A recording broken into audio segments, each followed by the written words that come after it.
Assalamualaikum warahmatullahi wabarakatuh. Saya Lisa Oktavia Insani, Prodi D3 Keperawatan tingkat 3A, Stikes Wijaya Husada Bogor. Hari ini saya akan melakukan tindakan pemeriksaan fisik pada paru-paru dan juga jantung.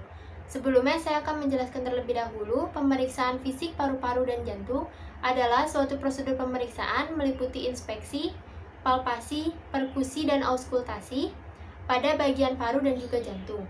Tujuannya untuk mengetahui apakah adanya kelainan, gangguan, atau abnormalitas pada bagian paru dan juga jantung. Yang kedua, untuk menunjang data guna penegakan diagnosa. Yang ketiga, untuk mengetahui kondisi terkini dari si pasiennya.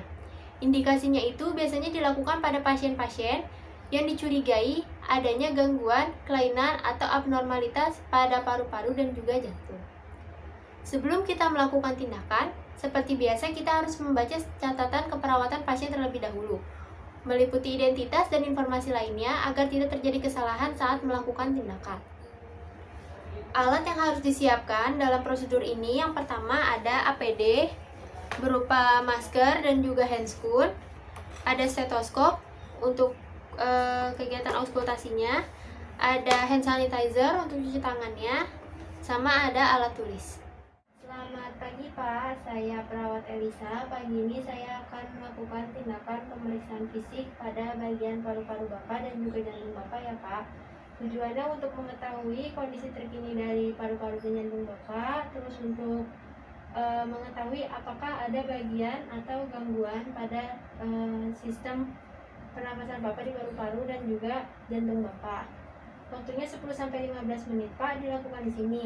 Apa Bapak bersedia? Bersedia. Baik, saya akan siapkan alat terlebih dahulu ya Pak. Sebelumnya ini dengan Bapak Guntur. Iya. Baik Pak, saya akan siapkan alat dulu ya.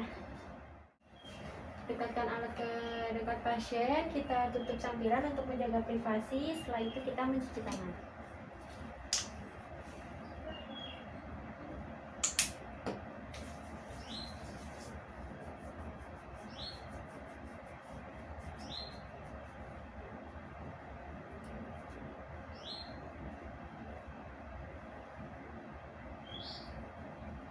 Setelah kita mencuci tangan, kita menggunakan APD yaitu handscoon.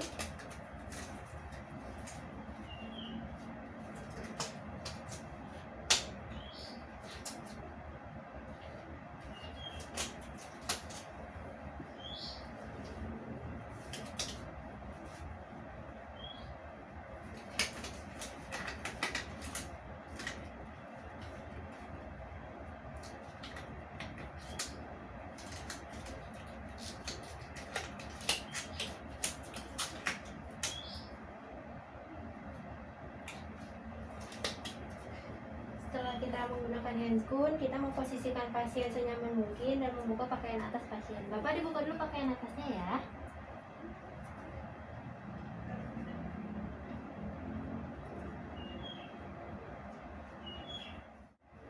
Setelah kita membuka pakaian atas pasien, kita melakukan observasi. Yaitu, yang pertama itu ada inspeksi. Kita lihat pasiennya merasa sesak atau tidak, adanya penggunaan ceping hidung atau tidak, dan adanya otot bantu nafas atau tidak. Bapak merasa sesak tidak? Iya. Ya.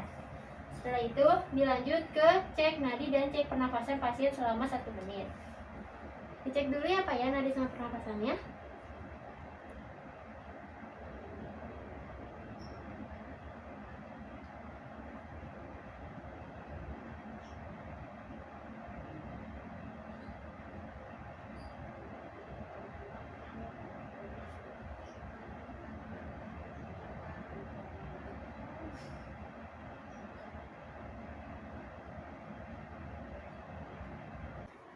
Setelah dilakukan pengecekan nadi dan juga nafas, kita lakukan pengecekan mulai dari mata. Di mata kita lihat konjungtivannya anemis atau tidak. Bapak, saya mau melihat bagian matanya. Bapak lihat ke atas. Ya, normal ya Pak. Setelah itu kita lihat di bagian mulutnya. Di bagian mulutnya itu ada kebiruan atau tidak, mengalami sianosis sentral atau tidak. Setelah itu di bagian leher. Di bagian leher kita lihat posisi trakeanya normal atau tidak, ada jejak atau tidak, massa sianosis perdana atau tidak. Jika tidak normal dikatakan adanya deviasi trakea. Setelah itu kita lihat adakah pembesaran JVP atau tidak. Pasien menoleh ke salah satu sisi. Bapak menoleh ke arah sana. Kita lihat ada pembesaran atau tidak. Jika terdapat pembesaran, maka kita akan lakukan pengukuran JVP. Setelah itu dilanjut pada dada. Di dada kita lihat warna kulitnya seperti apa. Adanya massa atau deformitas atau tidak. Kesimetrisan pengembangan dada selama bernafas. Ada tidaknya pernafasan abnormal. Bentuk dadanya kita lihat juga. Apakah ada gangguan seperti barrel chest atau dada tong, terus pectus carinatum atau disebut pigeon chest atau dada burung, atau pectus excavatum atau disebut dengan funnel chest, itu dadanya seperti dada corong. Kita lakukan observasi pada bagian bentuk dada depan dan bagian belakang. Kalau bagian belakang pasiennya dianjurkan untuk duduk. Bapak duduk dulu, Pak. Maaf, dibuka dulu pakaiannya.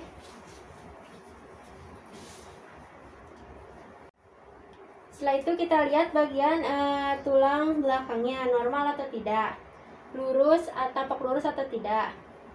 Setelah itu kita lakukan palpasi. Bapak tiduran lagi, Pak. Kita bantu pasien untuk tiduran. Nah, setelah si pasien itu udah tiduran, kita lakukan yang pertama adalah palpasi ringan pada lapang paru untuk mengetahui adanya nyeri tekan atau tidak, dan adanya krepitasi atau tidak. Bapak saya tekan bagian dadanya ya. Sakit tidak, Pak? Tidak. Sakit tidak, Pak? Tidak. Sakit tidak, Pak? Tidak. Sakit tidak, Pak? Tidak. Sakit tidak, Pak? Tidak.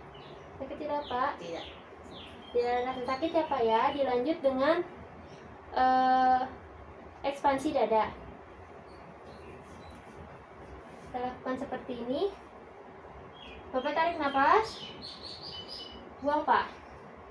Kita rasakan getaran pada paru bagian kanan dengan bagian kiri itu sama atau tidak. Setelah itu kita melakukan taktil fremitus di bagian depan dan di bagian belakang. Bapak, nanti saya akan meraba bagian dada Bapak. Nanti saat Bapak menghembuskan nafas, bilang 99 ya, Pak. Tarik nafas, Pak. Buang. 99. Lagi, Pak, tarik nafas. Buang. 99. Lagi, Pak, tarik nafas. Buang, Pak. 99.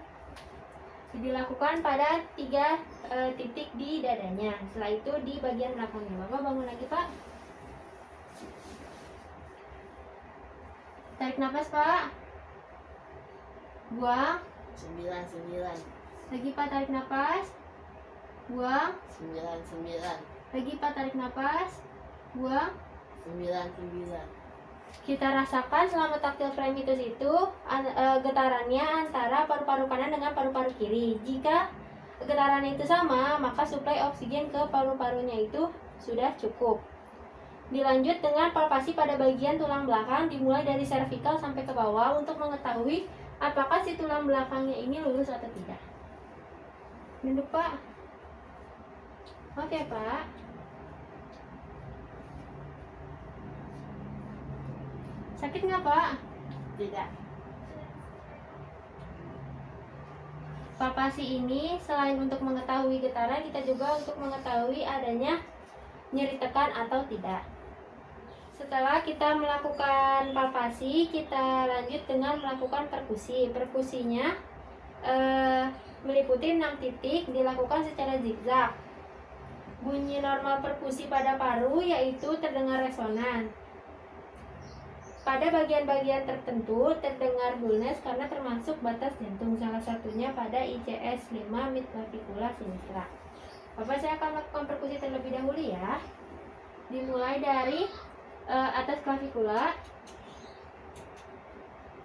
dextra, sinistra, ICS 1 dextra, sinistra, ICS 2 midclavicula dextra, sinistra, ICS 3 midclavicula dextra, sinistra, ICS 4 midclavicula dextra, sinistra.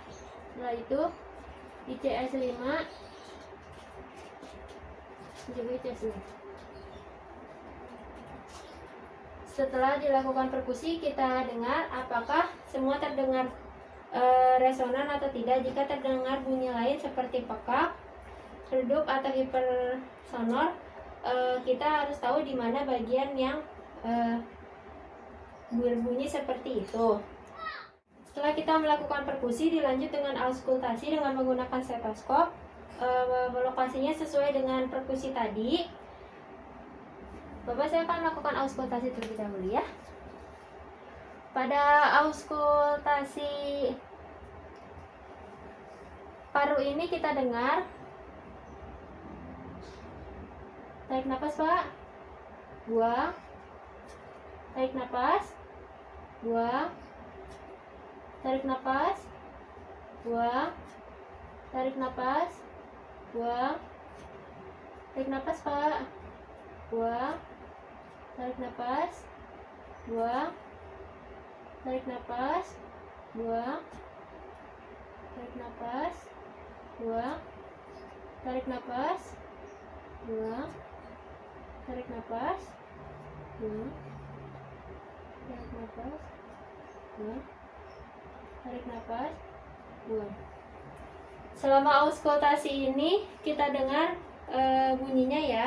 Bunyi normal auskultasi itu ada 4. Yang pertama ada vesikuler, di mana inspirasi lebih panjang daripada ekspirasi.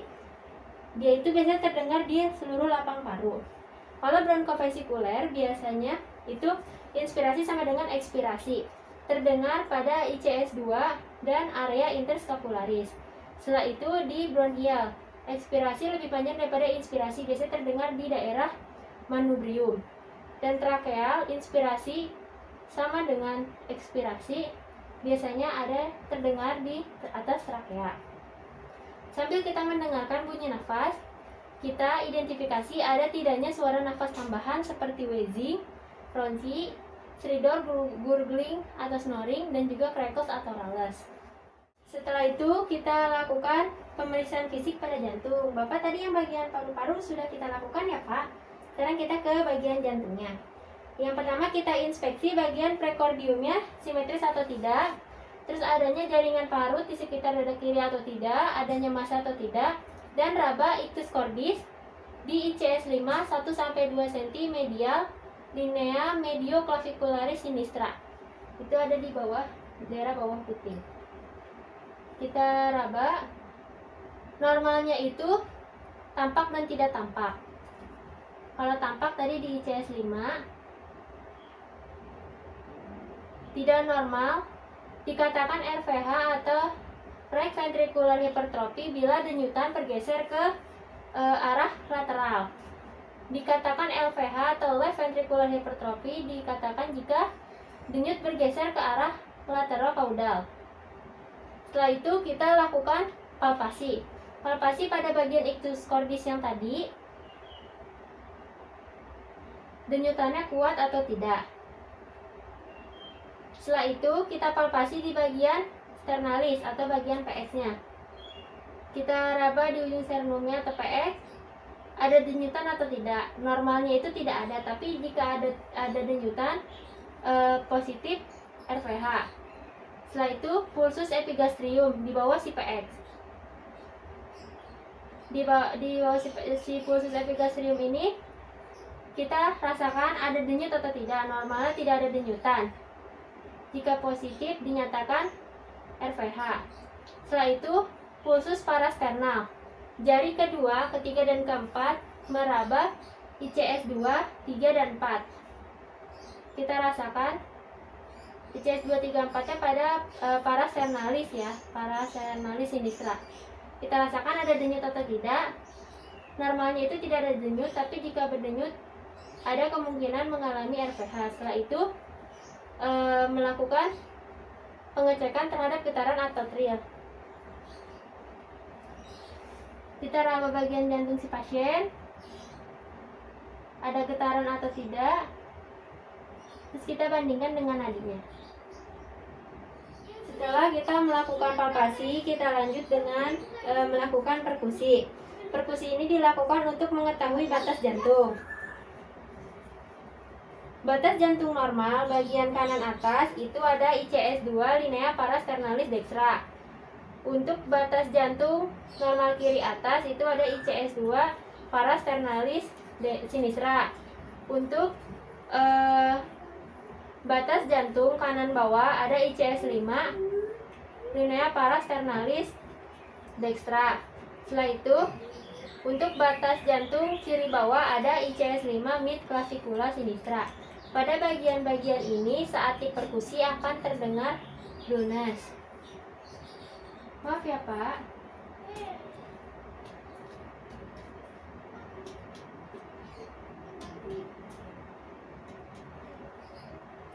Setelah itu dilanjut ke auskultasi. Di auskultasi ini pertama kita hitung heart rate di katup mitral selama 1 menit. Itu bagiannya di bawah puting. Maaf ya Pak.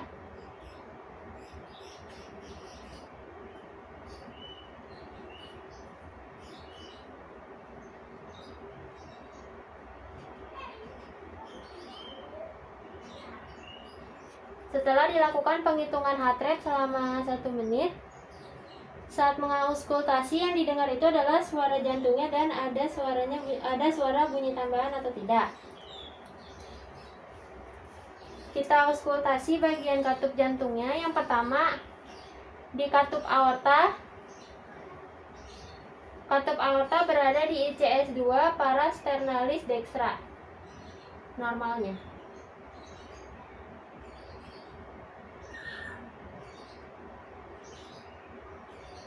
Evaluasi suara normalnya yaitu bunyi jantung 2 lebih besar dari bunyi jantung 1.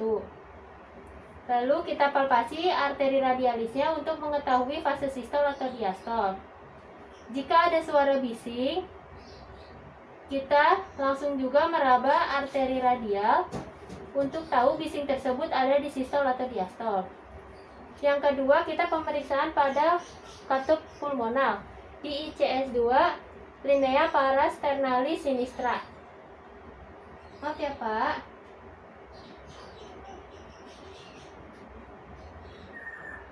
Evaluasi suaranya bunyi jantung 2 lebih besar dari bunyi jantung 1.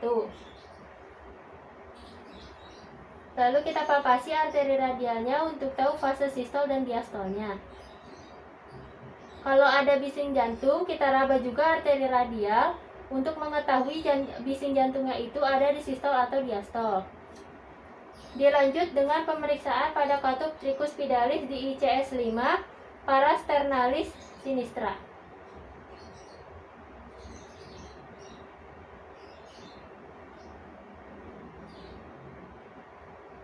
Evaluasi bunyinya yaitu bunyi jantung 1 lebih besar dari bunyi jantung 2. Kita palpasi juga bagian arteri radialisnya untuk tahu fase sistol dan diastolnya. Jika terdapat bising, kita raba arteri radial untuk tahu bisingnya ada di sistol atau di diastol. Dan yang terakhir ada pada katup mitral. Katup mitral ini berada pada ICS 5 linea mid clavicula sinistra.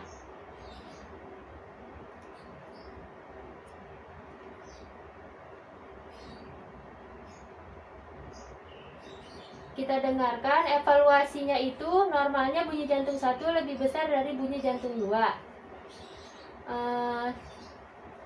Lakukan palpasi juga pada arteri radial untuk tahu fase sistol dan diastolnya.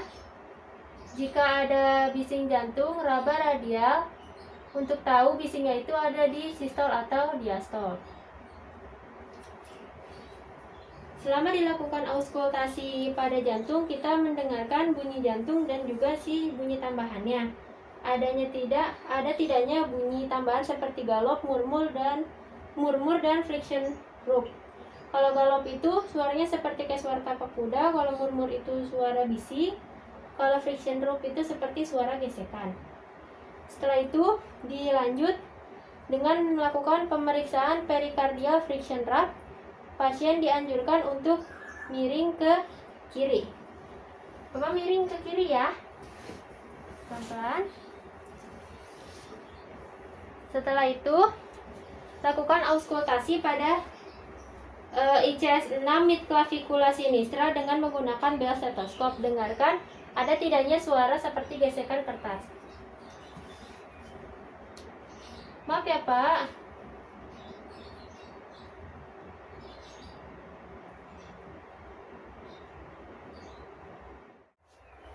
Setelah kita melakukan tindakan tadi, kita rapihkan alat. Kita pakaikan kembali baju si pasiennya. Bapak pakai lagi bajunya ya.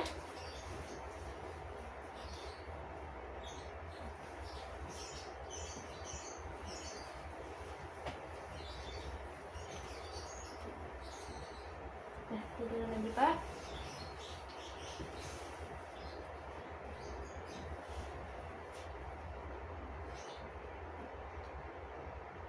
Kita pancing lagi bajunya, kita pasangkan lagi bajunya.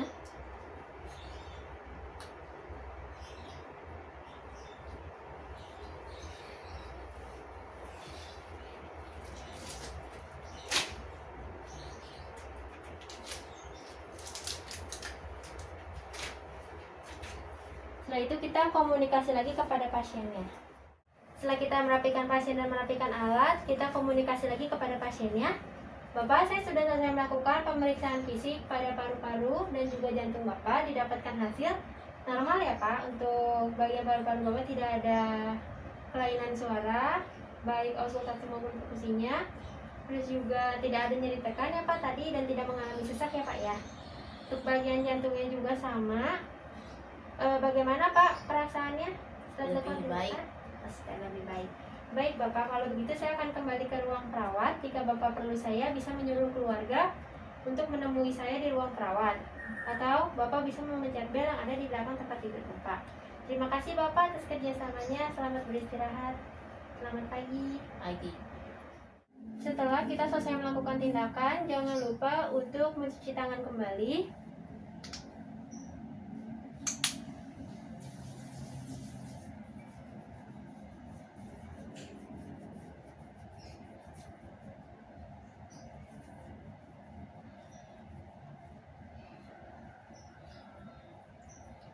Setelah kita mencuci tangan, kita dokumentasikan tindakan. Meliputi tindakan apa yang kita lakukan, waktunya kapan, dan hasil dari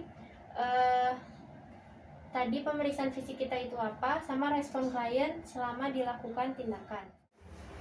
Sekian dari saya, video praktik tindakan keperawatan pemeriksaan fisik paru-paru dan jantung. Kurang lebihnya mohon maaf, semoga bermanfaat. Wassalamualaikum warahmatullahi wabarakatuh.